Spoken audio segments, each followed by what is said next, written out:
എല്ലാ കൂട്ടുകാർക്കും നല്ലൊരു ദിവസം ആശംസിച്ചുകൊണ്ട് നമുക്ക് നേരെ കിരണിന്റെയും കല്യാണിയുടെയും ഇന്നത്തെ നല്ലൊരു വിശേഷം കേട്ടാലോ. അങ്ങനെ ഇന്നത്തെ വിശേഷത്തില് പ്രകാശൻ ഇങ്ങനെ സ്വപ്നമൊക്കെ കണ്ടിങ്ങനെ ഇരിക്കുന്ന സമയത്ത് ഭാനുമതി അമ്മ അങ്ങോട്ട് ചെല്ലുവാണ്. ഈ സമയം പ്രകാശന്റെ മനസ്സിലേക്കാണെങ്കിൽ ലക്ഷ്മിയും പ്രകാശനും തമ്മിലുള്ള കുറച്ച് രംഗങ്ങളൊക്കെ ആയിരുന്നു. കൈകോർത്ത് നടക്കുന്നത്, പിന്നീട് കെട്ടിപ്പിടിക്കുന്നു. അങ്ങനെ ഒരു പാട്ട് രംഗത്തിൽ താനും ലക്ഷ്മിയും കൂടെ ഇങ്ങനെ ഡാൻസ് ചെയ്യുന്നു. ആ രംഗങ്ങളൊക്കെ ഓർത്ത് അറിയാതെ തന്നെ പ്രകാശന്റെ ഒരു പാട്ടൊക്കെ മൂളി പോകണം. അങ്ങനെ കണ്ണടച്ചിരുന്ന് പാട്ട് പാടുന്ന സമയത്ത് അങ്ങോട്ടേക്ക് ഭാനുമതിയമ്മ ഒന്ന് പ്രകാശനെ വിളിക്കുക. പ്രകാശൻ കേട്ടില്ല. അവസാനം പ്രകാശിന്റെ ദേഹത്തിട്ടൊരു അടി കൊടുത്തിട്ട് എടാ പ്രകാശാന്ന് വിളിക്കുക. പ്രകാശ് ഞെട്ടി എഴുന്നേറ്റു. എന്താ അമ്മേ? ഓഹോ, അപ്പം നീ ഇവിടെ ഇരുന്ന് സ്വപ്നം കാണോ അല്ലേന്ന് ചോദിക്കും. അല്ല അത് പിന്നെ അമ്മ ഞാന്. എടാ ഇതിന് മാത്രം എന്താടാ, ആ പെൺകൊച്ചിനെ കണ്ടേപ്പിന് നിനക്ക് സ്വപ്നം കാണാൻ മാത്രം സമയമുള്ളല്ലോ എന്ന് പറയാം. അല്ല അത് പിന്നെ ഞാന് സ്വപ്നം ഒന്നും കണ്ടില്ല. സ്വപ്നം കാണാഞ്ഞിട്ടാണ്ടാ നീ ഇങ്ങനെ പാട്ടും പാടി ഇരുന്നേന്ന് ചോദിക്കുക. അല്ല അത് പിന്നെ ഞാന് എന്നാലും എന്റെ ഈ 75ാമത്തെ വയസ്സില് എനിക്ക് ആ ഒരു കാഴ്ച കാണാനായിട്ട് പറ്റി. നീ പ്രേമിച്ച് കിടക്കുന്ന ആ ഒരു കാഴ്ച. വയസ്സ് 19 ആയില്ലേടാ പ്രകാശ. അമ്മയൊന്ന് പതുക്കെ പറ, ആരെങ്കിലും കേട്ടിട്ടുണ്ടെങ്കിൽ. കേട്ടിട്ടുണ്ടെ എന്താ പേടിക്കണ കാര്യമൊന്നുമില്ലട പ്രകാശ. ഇന്നത്തെ കാലത്ത് കൊച്ചുമക്കളൊക്കെ ദേ അച്ഛനെ അമ്മേനെ വിവാഹം കഴിപ്പിക്കാനായിട്ട് ഓടി നടക്കുന്ന കാലമാ. പിന്നെ എന്താ കുഴപ്പം, നീ പേടിക്കേണ്ട കാര്യമൊന്നുമില്ല എന്ന് പറയാ. ഇത് കേട്ടതും പ്രകാശം പറഞ്ഞു, അതൊക്കെ ശരി തന്നെ അമ്മേ, പക്ഷെ എനിക്ക് എന്തോ ഒരു നാണം. പിന്നെ അവന്റെ ഒരു നാണം പോലും.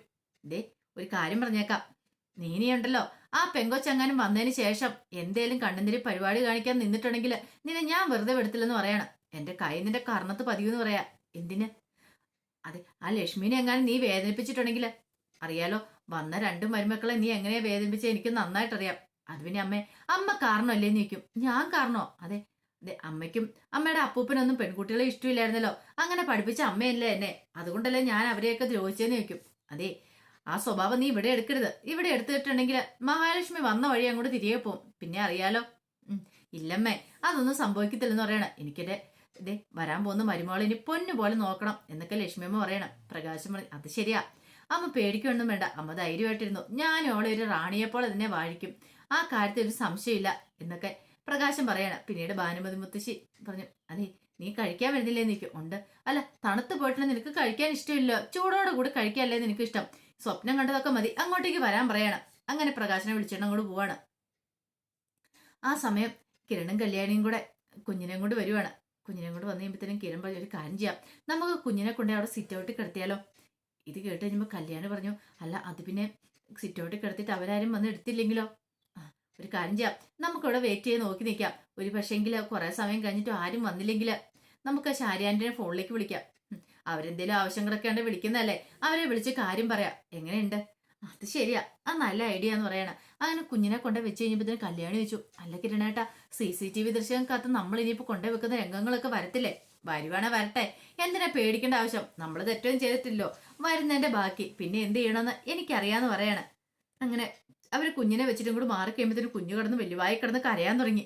അയ്യോ, കല്യാണി കുഞ്ഞ് കരയെന്ന് പറയാ. കല്യാണി പറഞ്ഞ് കരഞ്ഞ ഉപകാരമായി, കരച്ചിൽ കേട്ട ആരെങ്കിലും വരാതിരിക്കില്ലെന്ന് പറയണം. അന്ന് ബാ നമുക്ക് അങ്ങോട്ട് മാറി നിൽക്കാന്ന് പറഞ്ഞ് രണ്ടുപേരും ആ സൈഡിലേക്ക് അങ്ങോട്ട് മാറി നിൽക്കുകയാണ്. ആ സമയം കരഞ്ഞ് നിലവിളിച്ച് കിടക്കുവാണ് സരു. അപ്പോഴാണ് കുഞ്ഞിന്റെ കരച്ചിൽ കേൾക്കുന്നത്. തന്റെ കുഞ്ഞിന്റെ കരച്ചിലല്ലേ അത്? മനോഹരനോട് പറഞ്ഞു, മനുവേട്ട ഇതേ നമ്മുടെ കുഞ്ഞിന്റെ കരച്ചില്, കൺമണിയുടെ കരച്ചില് കേൾക്കുന്ന പറയാ. നിനക്ക് തോന്നിയതായിരിക്കും. അല്ല മനുവേട്ട എന്നും പറഞ്ഞുകൊണ്ട് സരിയ മുറിയിൽ എഴുന്നേറ്റ് ഓടുവാണ്. ഈ സമയം മനോഹരൻ പുറകെ ചെന്നു. അങ്ങനെ കതവ് തുറന്ന് സിറ്റ് ഔട്ടിലേക്ക് വന്നു കഴിഞ്ഞപ്പോ കൺമണി സിറ്റ് ഔട്ടില് അങ്ങനെ ആ ടർക്കിക്കകത്ത് ടവലിനകത്തൊക്കെ പൊതിഞ്ഞിങ്ങനെ കിടക്കുന്നു. മോളേന്ന് പറഞ്ഞ് ഓടിച്ചെന്ന് കുഞ്ഞിനെ എടുത്ത് വാരിയെടുത്ത് ഉമ്മ വെക്കുവാണ്. മനോഹർ അവിടെയൊക്കെ ചുറ്റും നോക്കി, ആരെയും കണ്ടില്ല. ആരായിരിക്കും കുഞ്ഞിനെ കൊണ്ടേ കിടത്തിയത് എന്നൊരു ചിന്ത അവരുടെ മനസ്സിലേക്ക് വരുന്നുണ്ട്. അപ്പോഴേക്ക് കുഞ്ഞിന്റെ കരച്ചിൽ കേട്ട് കഴിഞ്ഞപ്പോ ശാരിയും രാഹുലും പതുക്കെ ഉണർന്നു. കുഞ്ഞിന്റെ കരച്ചിലല്ലേ കേൾക്കണേ എന്നോർത്തിട്ട് അവരങ്ങോട്ട് വരുവാണ്. അവരങ്ങോട്ട് വരുമ്പം കാണുന്ന കാഴ്ച കുഞ്ഞിനെ എടുത്തോണ്ട് സരിയും മനോഹരം കൂടെ മുറിയിലേക്ക് പോകുന്നതാണ്. പെട്ടെന്ന് അവർക്കൊന്നും മനസ്സിലായില്ല, ഇതെങ്ങനെ സംഭവിച്ചു, കുഞ്ഞിനെ എങ്ങനെ തിരികെ കിട്ടി.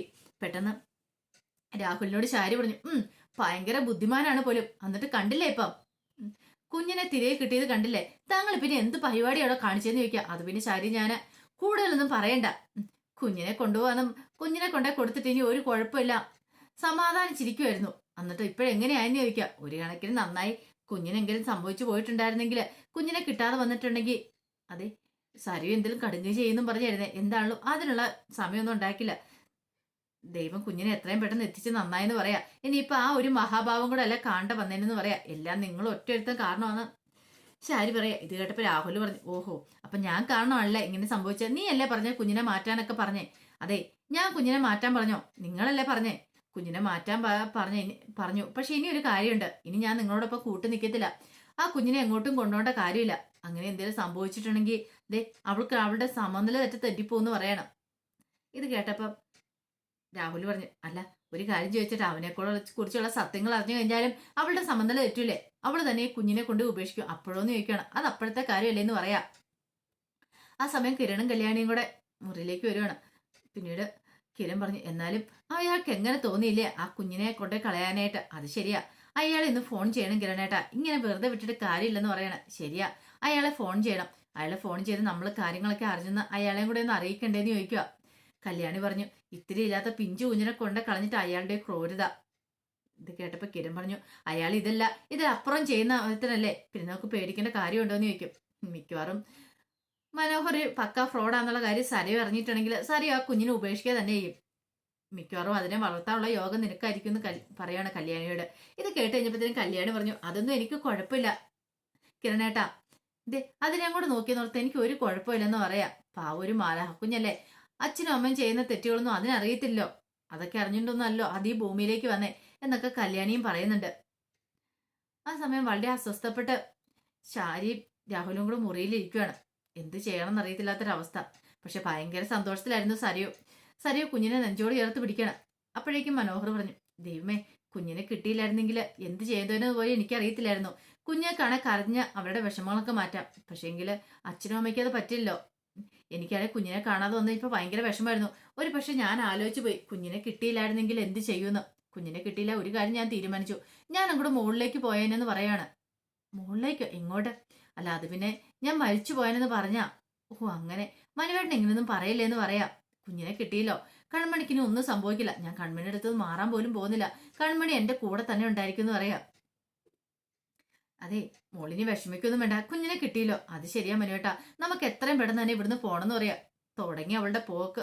ഇത് കാരണം മനുഷ്യരുടെ സമാധാനം ഇല്ലാത്ത. മനുവേട്ടാ, നമുക്ക് എത്രയും പെട്ടെന്ന് അമേരിക്കയ്ക്ക് പോകണം. ഇനി ഇവിടെ നിൽക്കാൻ പറ്റില്ലെന്ന് പറയണം. നോക്കാം, നമുക്ക് എത്രയും പെട്ടെന്ന് തന്നെ പോകാന്നൊക്കെ പറയണം. അപ്പോഴേക്കാണ് ശാരിയും രാഹുലും കൂടെ അങ്ങോട്ട് വരുന്നേ. അവരിങ്ങനെ നോക്കിക്കഴിഞ്ഞപ്പോഴത്തേനും സരോജ് എന്തിനാ വന്നേ? എന്റെ കൊച്ചിനെ കൊണ്ടേ കളഞ്ഞിട്ട് വീണ്ടും നിങ്ങൾ വന്നിരിക്കുവല്ലേ കൊച്ചിനെ തട്ടിക്കൊണ്ട് പറഞ്ഞിട്ട്? കടന്നു പോക്കോ, എന്റെ മുറിയിലേക്ക് കാല് കുത്തുപോലും ചെയ്തേക്കല്ലെന്ന് പറയാം. ഇത് പറഞ്ഞിട്ട് കഥ പോയി വലിച്ചടയ്ക്കുവാണ്. എന്ത് ചെയ്യണമെന്നറിയില്ലാതെ ശാരി രാഹുലും കൂടെ നേരെ മുറിയിലേക്ക് തിരികെ പോവാണ്. ആ സമയത്ത് കിരൺ എന്ത് ചെയ്യുക, രാഹുലിനെ ഫോണിലേക്ക് വിളിക്കുകയാണ്. പെട്ടെന്ന് രാഹുൽ ഇങ്ങനെ ആലോചിച്ചു, ഇവനെന്തിനാ ഈ സമയത്ത് വിളിക്കുന്നേ? ശാരി വെച്ച് ആരാ? കിരണാന്ന് പറയണ. അവനെന്തിനാ ഈ സമയത്ത്? അറിയില്ല, നിങ്ങൾ കോൾ എടുക്കുക മനുഷ്യ എന്ന് പറയണ. അങ്ങനെ രാഹുൽ കോൾ എടുക്കുവാണ്.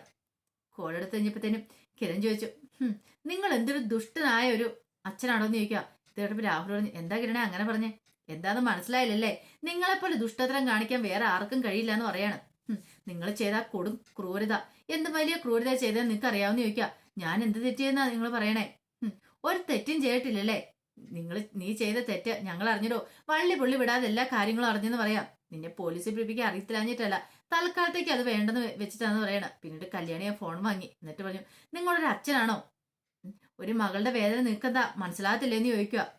രാഹുൽ പറഞ്ഞു, അത് ഞാൻ എന്ത് തെറ്റിയെന്നാ പറയണേ? നിങ്ങൾ ഒരു തെറ്റും ചെയ്തിട്ടില്ലല്ലേ? നിങ്ങൾ തെളിവ് സാധ്യത പൊക്കാൻ അറിയാൻ പാടില്ലാഞ്ഞിട്ടല്ല, തൽക്കാലത്തേക്ക് വിട്ടേക്കുന്നു. ദേ അതുകൊണ്ടായിരിക്കും നിങ്ങൾ പോലീസിൽ കംപ്ലൈന്റ് ഒന്നും കൊടുക്കായിരുന്നേ. നിങ്ങൾ ചെയ്ത കുറ്റം കുഞ്ഞൊരിക്കലും തിരിച്ചു വല്ലെന്ന് നിങ്ങൾ പ്രതീക്ഷിച്ചില്ലേ? പക്ഷെ ഒന്നും വിചാരിച്ചോ, ഇനിയിപ്പം ഞങ്ങൾ ചെയ്യാൻ പോകുന്ന എന്താന്ന്? ഒരിക്കലും നിങ്ങൾക്ക് രക്ഷപ്പെടാൻ പറ്റില്ല. ആ കുഞ്ഞിനെ ഇനിയും കൊണ്ട് കളയാനോ അതിനെ ഉപദ്രവിക്കാൻ ശ്രമിച്ചിട്ടുണ്ടെങ്കിൽ നിങ്ങൾ ഇനി അകത്ത് പോയി കിടക്കും. എപ്പോഴും ഞങ്ങളുടെ കണ്ണ് നിങ്ങളുടെ മേലെ കാണും. ആ കുഞ്ഞിന് പോറൽ പോലും സംഭവിക്കില്ല എന്ന് പറയാം. അത് കേട്ടപ്പോൾ എന്ത് ചെയ്യണമെന്ന് അറിയില്ലാതെ രാഹുൽ ഇങ്ങനെ നിൽക്കുകയാണ്. അങ്ങനെ കോള് കട്ട് ചെയ്ത് കഴിയുമ്പോഴത്തേനും കിരൺ പറഞ്ഞു, അതെ ഇനിയിപ്പം നമ്മുടെ ഇവിടുത്തെ CCTV അങ്ങോട്ടേക്കും കൂടെ തിരിച്ചു വെക്കണം. എന്താ നടക്കണമെന്ന് അറിയത്തില്ല. ഒരു പക്ഷെ ഇനി ആ കുഞ്ഞിനെ കൊണ്ട് കളയാനായിട്ട് അയാൾ ശ്രമിച്ചെന്നിരിക്കും. അങ്ങനെ വന്നിട്ടുണ്ടെങ്കിൽ അത് അപകടമാണ്. അതുകൊണ്ട് ഒരു കാരണവശാലും അത് പാടില്ല. സരയുടെ കയ്യിൽ ആ കുഞ്ഞു വേണം. അവള് മനോഹറിനെ കുറിച്ചുള്ള സത്യങ്ങളൊക്കെ തിരിച്ചറിയുന്ന സമയത്ത് ആ കുഞ്ഞ് അവളുടെ കയ്യിലുണ്ടെങ്കിൽ അവളൊരു പാഠം പഠിക്കുള്ളൂ. എന്ത് ചെയ്യണമെന്ന് അറിയില്ലാതെ അവള് കിടന്ന് നെട്ടോട്ട് ഓടണമെന്ന് പറയണം. ഇത് കേട്ടപ്പോൾ കല്യാണം അത് ശരിയാ മനുവേട്ടാന്ന് പറയാ. അപ്പൊ അതിന്റെ വിശേഷങ്ങളൊക്കെയാണ് നമ്മൾ കണ്ടത്. ഇതിന്റെ ബാക്കി വിശേഷങ്ങളുമായിട്ട് വൈകുന്നേരത്തെ പ്രമോയി വരാട്ടോ. ആദ്യമായി കാണുന്നവരാണെങ്കിൽ ചാനൽ ഇഷ്ടപ്പെട്ട ഒന്ന് സബ്സ്ക്രൈബ് ചെയ്യാൻ മറക്കരുതേ. അതോടൊപ്പം തന്നെ വീഡിയോ ഇഷ്ടപ്പെടുവാണെങ്കിൽ ലൈക്ക് ചെയ്യാനും മറക്കരുത് കേട്ടോ. നമ്മുടെ മുന്നോട്ടുള്ള യാത്രയിൽ നിങ്ങളുടെ സപ്പോർട്ട് ലൈക്കാണ് നമുക്ക് ഏറ്റവും കൂടുതൽ പ്രചോദനമായി മാറിക്കൊണ്ടിരിക്കണേ. ഒരിക്കൽ കൂടി അപ്പൊ എല്ലാവർക്കും നല്ലൊരു ദിവസം ആശംസിച്ചു നിർത്തുന്നു. നന്ദി.